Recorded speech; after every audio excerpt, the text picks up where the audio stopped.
St Garvans National School opened its doors to pupils for the first time on Monday the 1st of December 1930. Together with a group of first-time pupils were children who had previously attended both Carradone and KILLYCOLMAN schools. These two schools had just closed on the previous Friday. The school located in KILLYCOLMAN was officially known as Creve School. This is where it first began. Now here to tell you about the new school are a number of its past pupils and former teachers. Do you remember what years you were at Drumhalla School? Well, I went, Arthur, I think about 1933. And I was for 10 years at that school like everybody else. I went at 4.5 years. I was right brat at the time down the road, to mind the day I went down the road asking all the questions about the teacher. I landed down the school and there were 4 teachers in the school teaching. 2 great teachers. Master Shields was a brilliant teacher, and his wife too. She hadn't one word of Gaelic. She taught in the middle room. He was a brilliant teacher, taught Gaelic in it. Mrs. Faye and Mrs. Deany was in it too. They were teaching in the infants room. I remember 42 kids in that one room. I was one of them. There was the low infants and the high infants, and the first and second class in one room. Sometimes they get class to the hall and outside to teach to that bigger crowd. And Mrs. Shields taught the third and fourth class. And the master taught 5th, 6th, 7th and 8th. There were 10 classes at the school. You were all patches. And the bare feet, you weren't about the same for the man beside you was like a stalk of kale, he was all patches too. The majority was boys. Very much. Nearly, what were they? Girls would say 64. Oh, true. Aye, and they were a huge crowd, and there was some of them there had to be there till they were 16 years because their mother was getting the widow's pension. Yeah. None of them had the father dead. Yes. No need to name them. No. And that's why there's such a crowd, because they went from my age right up to 16. Yes.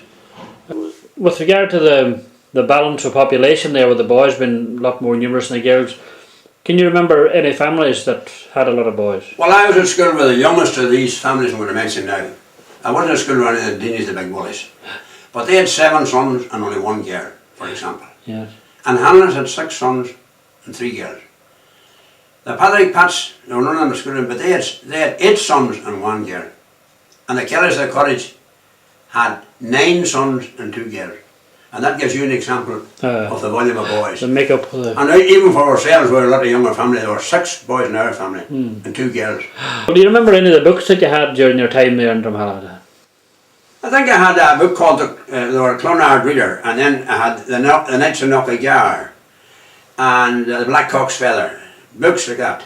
And religion? What was it? All religion, we had the Life of Our Lord, a small book, then we had the Catholics, and then it was a larger book. I have one of them over in the house yet.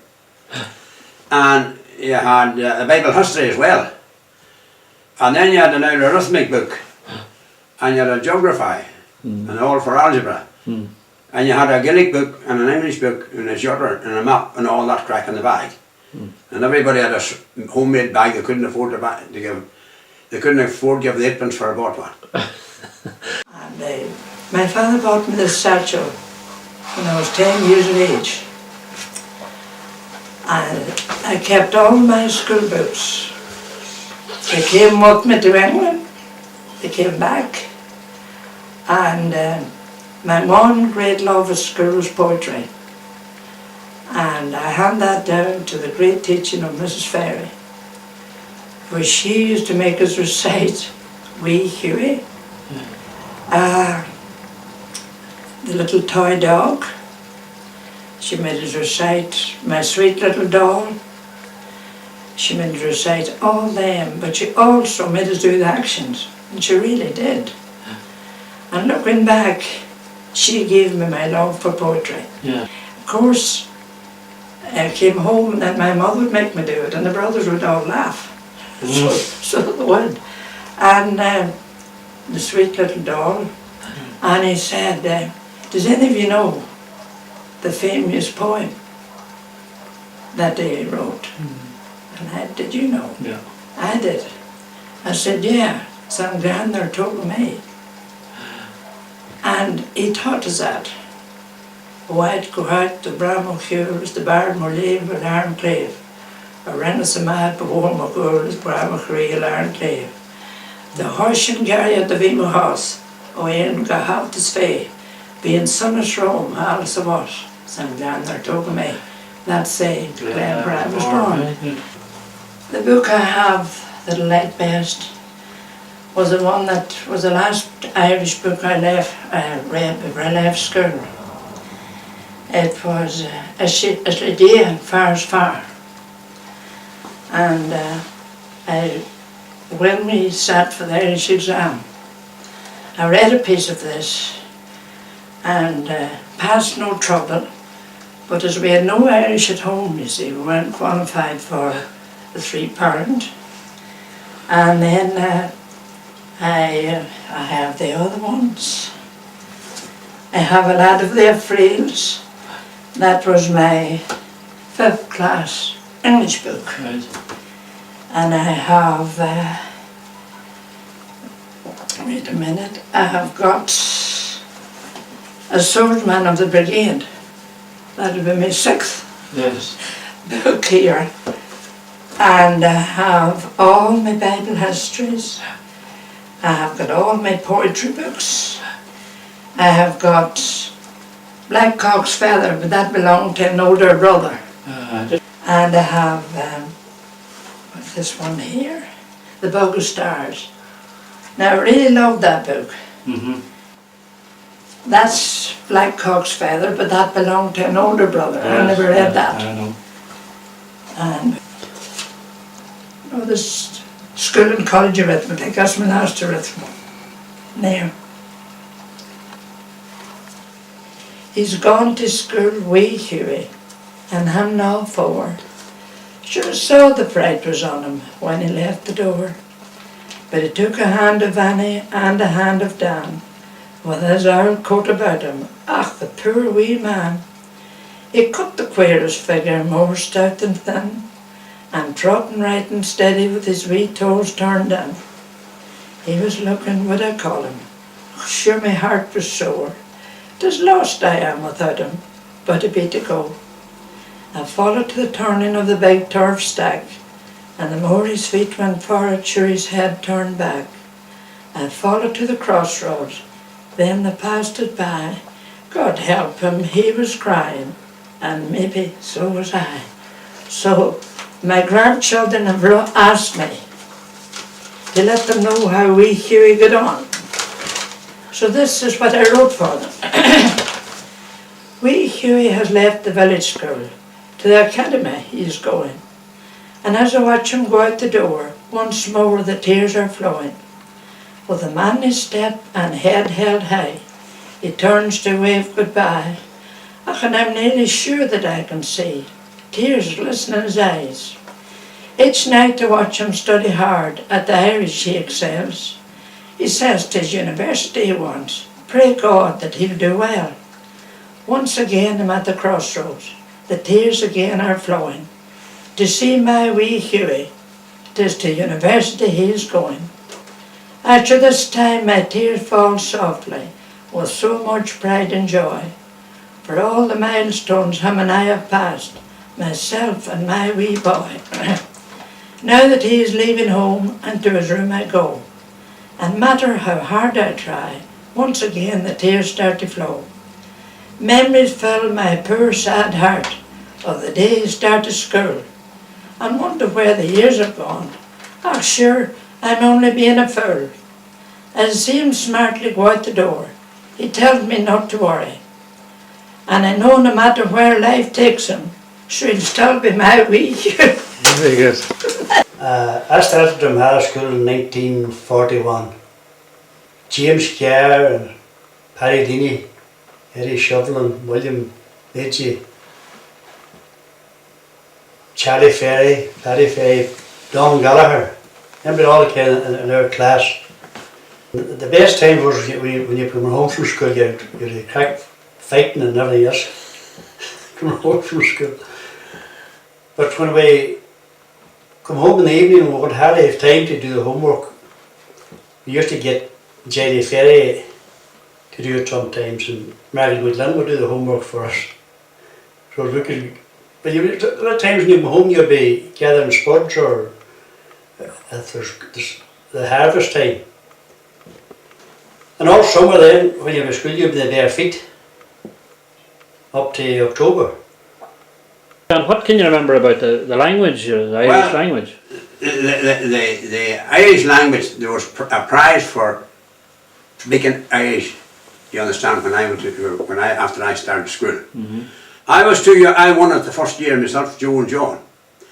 I was too young to get it because they wouldn't pay you out till you're 6, but I won it.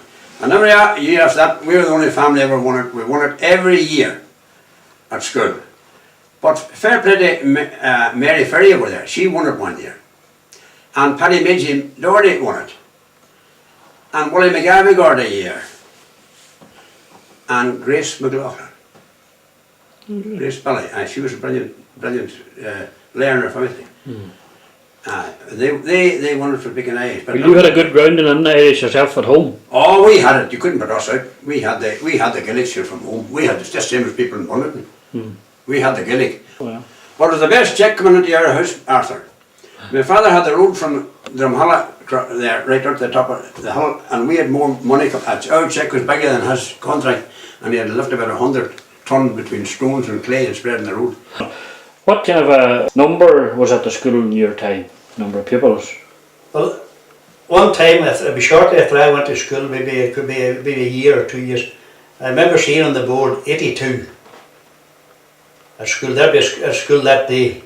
Can you remember any of the games you just played out in the yard and at playtime? There wasn't many games that time. There were nothing to play games with, Arthur. What, an old football about the size of a tennis ball, and that's what you were playing with. And back at home you were playing with a sock full of straw.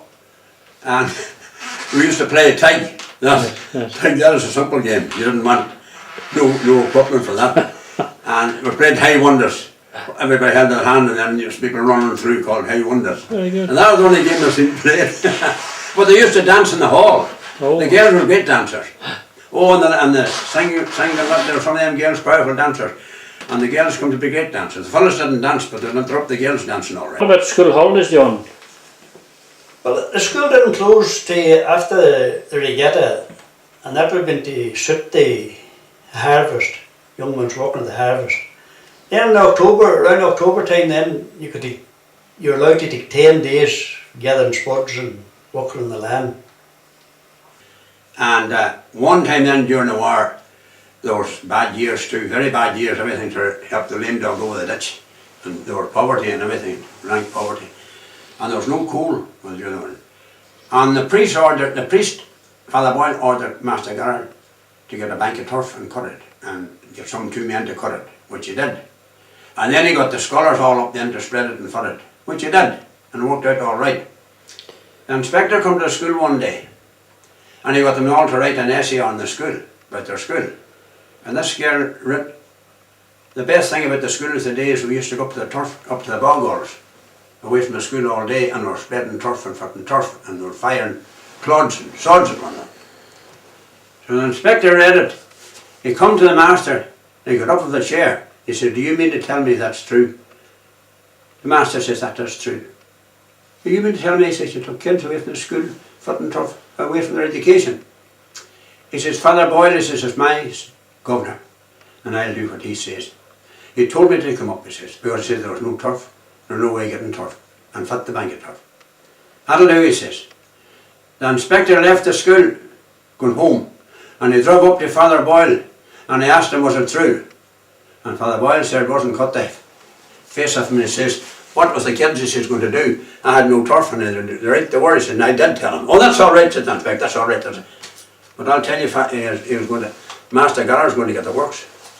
Only the priest stood by him. He said, yes, I did tell him. For he said, well, they would have to close the school for the want of heat. Then we used to play football, yard and play in Drumhalla. He would take us to even sometimes out to West Strand to play. And yard nearly always beat Drumhalla. And we were playing in the bare feet. But from 5th class on, every day we played football in the yard. And I remember Amber Scar, I hope he's happy, in the bare feet, taking a penalty kick and sending the stones up to the roof of the school. Well, the bare feet was a feature at that time. Bare feet was we were the bare feet all summer, up to October. I remember coming out, Paddy Fay, Charlie and Hugh, my brother, God rest him, and myself, came out to the school in October and the ground's white with hailstones, us in the bare feet. And we ran home trying to keep our feet warm. Yeah. Well, what years did you go to Drumhalla? When did you start first, maybe? Well, it would be in the early 50s. From my teachers, I have to say that outside of school hours I were very fond of Mrs. Ferry now. She was very good and many's the time gave us a lift up and down to school when we were young kids, because she would have either went by horse and trap, or else that she would have had John McLaughlin would known better then as John Cherry Rosey, who indeed was very good and would have always gave us a lift. But he never passed us now and took us up and down to school. I remember he had a black car, an old black car, and we used to pile us all in. Right. But, I would have been one of the last pupils to go down the Glack. Right. And my father left me at the top of the Glack every morning from the day I started school to the day I left. And I would have went down, most times down the Glack, indeed, would have went into school, feet soaking wet, and going in there to school too, and soaking wet and no heating. That's what used to what always sticks in my mind is the big open fires behind the teachers and us standing down at the back or sitting and teeth knit, it's just freezing cold, you know. Well, I started school in 1952 and I was in school there until 1961. When I started school, there were 3 teachers. There was Mrs. Deany, Mrs. Ferry and Master McFadden. But Mrs. Deany wasn't there for very long. And then it was down to 2 teachers all of the time that I was at school. When I started school first, I got a lift down with Mrs. Ferry because one of the Joes always left her down in the morning and came back for her in the evening time. But then as time went on, we walked home from school. Sometimes we walked by the road, and more times we would go down the fields and cross the burn to the school. I had heard this catechism over and over and over again. And I decided that I had heard enough and I was writing on my catechism. And I never heard her coming at all. And just a right welts right across the hands with Sally rods. I believe you me, I've stood up. That was the end of the writing. And that was the end of the writing on the book. But you see, I was on my own. Didn't have any sisters or brothers. And Madge Deany, who's now living in Rathmullan, came up to me one day with this little girl with her who was her sister Mary. And she says to Mary, she says, this wee girl hasn't got any brothers or sisters, and you're to befriend her. And I have been friends with Mary Deany, who's now Mary Tolan, I suppose, to this very day. Very good. The only time I remember the 3 classrooms being occupied was when the pupils from Arthur Lynch school came down, and they were there for about a year, and they all were in the one classroom because they were taught by the one teacher. It was a one teacher school, and Arthur Lynch school was being done up at that time, and they stayed the year and went back up to their own school again. Liam Cairn sat on front of us, of Mary Deany. Liam Cairn would have been, say, in seat 3, and Mary Deany was in 2, and I was in 1. And Mary always had this belt round her case. For some reason or other, she had this belt round her case. And Liam Cairn, he got the belt. And she turned round and whispered to me, and she says, Liam Cairn has my belt. And I says, well, if you can get it, I'll help you to pull. Eventually, anyway, she got the belt, and the 2 of us started to pull, and Liam Cairn let go. Well, at last Drumhalla school came down, and we were sitting down, and I can still see McFadden, Master McFadden looking over the glasses down at the 3 of us. And of course we were in stitches laughing, and he took us up and we got 6 at last, 3 on every hand. And I was still laughing, of course, but Liam Cairn, every bang he got, he went, oh! Oh! And this made me laugh more. The more he owed, the more I laughed. And there was another game where people would just stand around or kneel around in a group, and they had just a pebble, and they would put their hands together and they would drop the pebble. They would go around the people and they would drop the pebble into one person's hand, and the others would have to guess where the pebble was, and whoever guessed, if they guessed who got the pebble, they were on, and if they didn't, the person who got the pebble, they were on. So, and we did a lot of skipping, a lot of skipping. I took up my teaching appointment in St Garvans on the 7th of January 1961, the principal then being Mr Hugo McFadden. The old curriculum was still being taught up until the early 60s. A new curriculum was then drafted. The curriculum didn't provide a holistic education to develop the full potential of every child. It didn't value subjects that were neglected, for example, art and drama, music, language and PE. Only the 3 R's were favoured and taught: Irish, English and maths. It was schooling rather than education. I was at Drumhalla School from 1965 to 1972. Started when I was 5. My first memories of going to the school was getting the tea and fields over in Morrisfields. Annie used to make the tea, and I still can find the smell of that tea. One of my early experiences at school was going down through the fields and crossing the burn. And I think Margaret Lynch and Rosemary, Sister Rosemary, were taking me across the burn, and they were flooding the burn. And I fell in, and they had a hold to one hand, and Margaret held to one hand, and Rosemary had a hold to the other hand. And I fell in and I got soaking wet. And I remember going to the school, and I was slipped off and set up in front of the fire. And they dry one side, and then it was turned round and they dry the other side. In the late 60s, the department had a policy for St Garvans. It was going to be amalgamated with Rathmullan, but parents stood firmly together and objected strongly to the school's closure. Several meetings were held in the school between the inspectorate and the parents. Finally, the parents won and the school stayed open. Coming from Milford and spending a little while in a town school, how did you fit in, or felt you fitted in a country school? Well, I think I fitted in okay. I wasn't conscious of it in any shape or form. The only thing that I did find odd was having to go to the well, down with the buckets, down to the buckets for the water. There's water in there. We used to go to the well, and it was a privilege to go to the well, because you weren't back till 10 o'clock anyway, and you used to have 2 buckets. We used to go to the well on a Monday, isn't that right? Maybe we had a rota. I'm nearly sure we had a rota for the well, and we used to go down. I used to love going down there. The other thing as well, probably the playground. The playground. It was probably odd looking at that wall that separated the girls' playground and the boys' playground, but I have happy memories of the playground as well, which was all football. I must have been in the next room, or I must have been out in the hallway, and it was adults who was hearing confessions. You was hearing adults' confessions. And the children were out playing football in the far yard. And the next thing, when Father Finnegan was in hearing some woman's confession, the whole window there was a bang, and the whole window came in. A very happy memory of school. School was a good place to be in.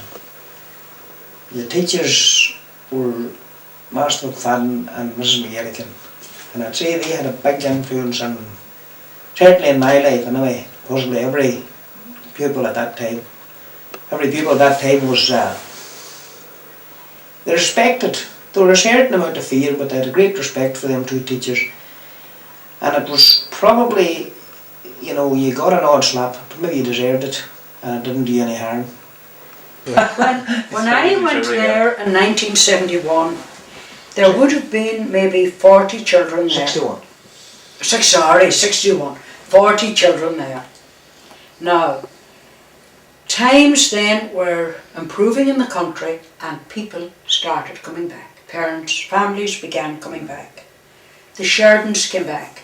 I remember them distinctly. Which Sheridan? Anton Sheridan's. Oh, aye. Is he Anton Sheridan's son? Son, Pat. Pat Sheridan. Pat Sheridan. And Pat Sheridan must have had eight or nine of a family. Yeah. Nancy and Yeah, Nancy and Barbara and young, there was a Jared. Jared. Right. And there was Anthony, was that? I forget to know the rest. That's right. This is Kathleen Shoublin. I came to Drumhalla in 1971 and I was there for 33 years. Mrs. McGettigan was the principal at that time and she stayed for 2 years. So then Catherine Morrison came after me. She was the principal. Now I went on just temporary because the number in the school in Drumhalla at that time was, I think it was around 28. I was in Terman before that. That was a two-teacher school too, but they were a lot bigger number. So I didn't know how I stood in Drumhalla because I was only temporary. And then the number dropped to 27. So I got word that it would be either a one-teacher school or amalgamated with Rathmullan. So we tried, then went round and we got a few, but it wasn't 4-year-old, and we got them out to the front. So they saved the school. I think Paul Deeney was one of them. He was only about 3.5. Could play, the other games we played at that time was you would get on somebody's back and then you'd have a pulling match or a wee bit of grass up at the back of the yard. That's where we used to play up there because if you did come off then you wouldn't get hurt at, you see. And if you got on John Shane's or Neely Shane's back, there was a fair good chance now that you would won because they would hold on to you fairly tight and they were fairly strong. So that's the last man on the back was the winner. My name is Catherine Morrison and I'm the principal in St Garvans School and have been there for the past 31 years. My first memory on coming to the school would have been being visited by the local inspector. He informed me immediately that the school was to be closed and amalgamated with Rathmullan before the end of the school year. That time it was dry toilets in the school and sweeping had to be done in the evening, which was the teachers that done it. Moved the long seats back and cleared up and cleaned up. Same in the morning, we put on the fire, brought sticks and firelighters from home and lit the fire. I think a great credit and gratitude is owed both to the parents and the local community because it was thanks to them really.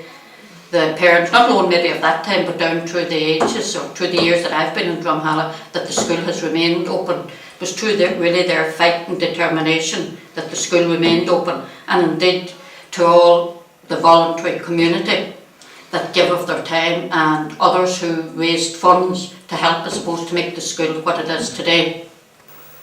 I remember going down to the well, or down to Cannons to take up a bucket of water for the tea, a bucket of water for the tea. I don't know if that was for our tea, but I think that wasn't for our tea. I don't think we got tea. I think it was the teachers got the tea. I think we didn't get any tea. We had whatever you had we, and you got that at lunchtime.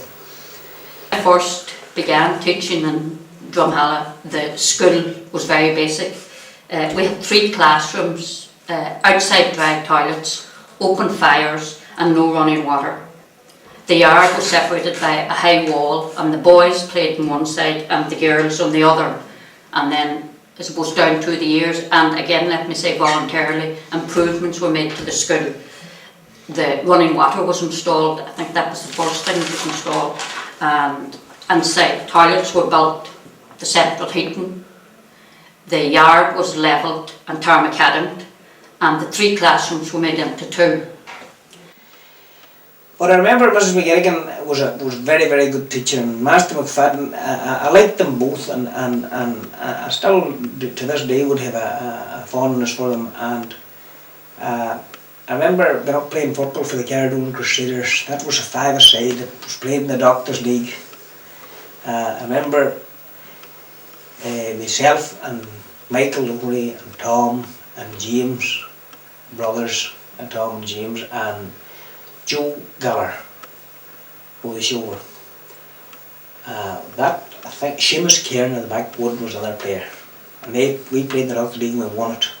But I remember I played in goals. And I remember going up there anyway, and we were playing against the Glenalla Giants, like Joe Logan and Tony Harrison and Hugh McBride. That was the Glenalla Giants, and there were a lot of other teams from Mullen, Paddy Sheridan, Paddy Merritt, all them boys were all playing.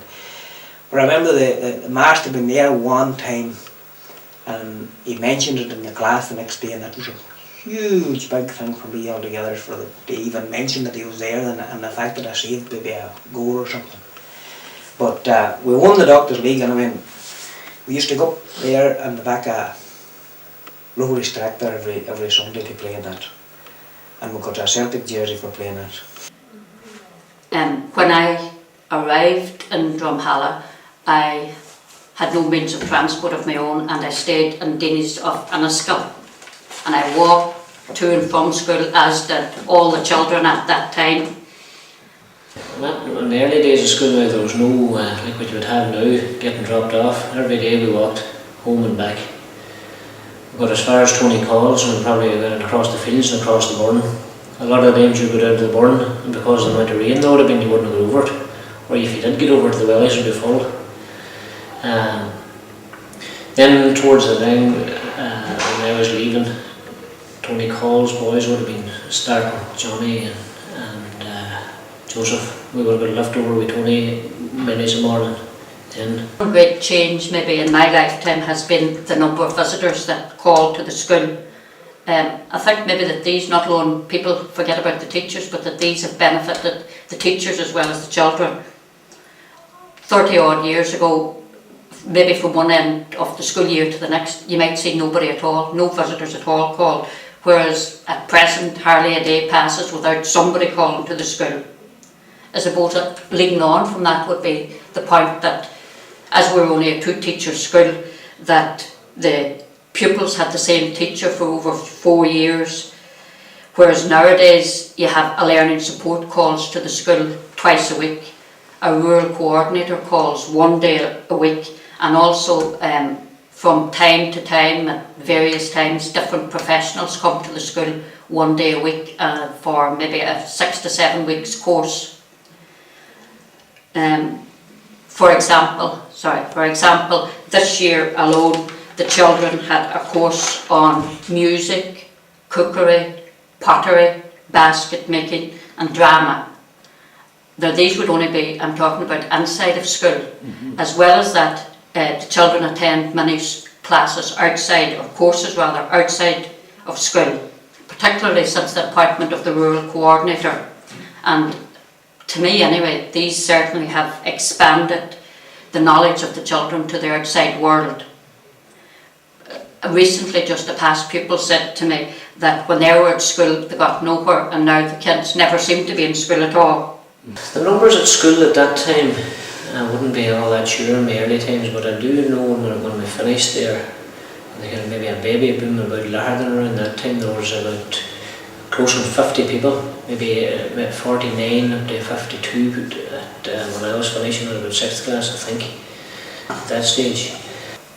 So as the years went on, then young people came back, got married in the area, and the numbers started to increase. I had 37 at one time in the room, and we had 57, 58 in a row. So the inspector came around and wanted another teacher. So he said that if the number kept going up for the next 2 years, we'd get a third teacher.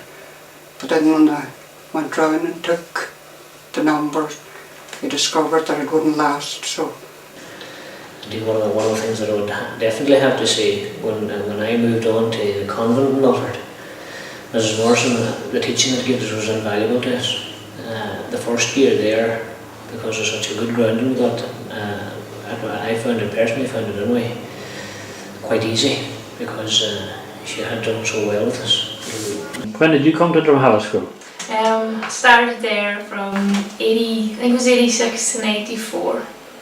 You had to go in the skills competition as well? Yeah, myself and Arthur Lynch and John Doherty were brought up to BRIDGET. We ran a thing down the West Strand first to see who would go through, and then the three of us were picked and brought up to BRIDGET.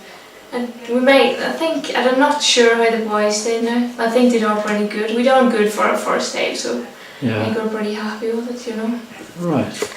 Right, well, football has been good to you, and you did the honour of pulling on the Irish jersey for us. Can you tell us a little bit how that came about? Well, I suppose it all started over in Drumhalla, playing with the boys and all. It was great time playing with them, and then moved on from there then over to Milford, the vocational school, well, Morrison College there, and started playing with the county team, and the Irish coach would come down and watch us here in Donegal, and then they would come and talk to us afterwards and call us up to training in Dublin, and it all started there for me when I was like 15, and I got picked in for the youth 17 team and the youth 19 team.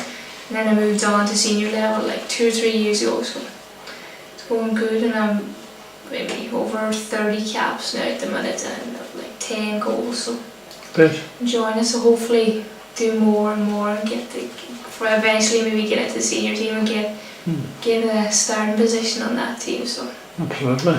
holding on that at the minute. Great achievement. And another big day, well I suppose the biggest day in Donegal and the biggest day in Drumhalla was when the Sam Maguire came to school. Annie Harkin took it over, and we were jumping around. We all had our wee Donegal flags made, and we'd all the posters made, welcome Sam, 92 and all this. And we're all outside running around the cup, and he was probably running after us and get away with it. We all had our photos taken with it, and we got a few group pictures taken with it as well. That was a big day now. My name is Anne Friel, and I'm from Mayo originally, and I'm married to Martin Friel, a Rathmullan man. And last Easter I was lucky enough to get the job of assistant teacher in Drumhalla School. So I've a year and a few months worked there now, and I must say I've enjoyed it. The very first morning I was there, I arrived ahead of Mrs. Morrison, and the big boys, Mark Canning and a few more of them, ran up to me in the yard and said, are you Mrs. Friel? And I said, I am. So they said, well, you're very welcome to the school.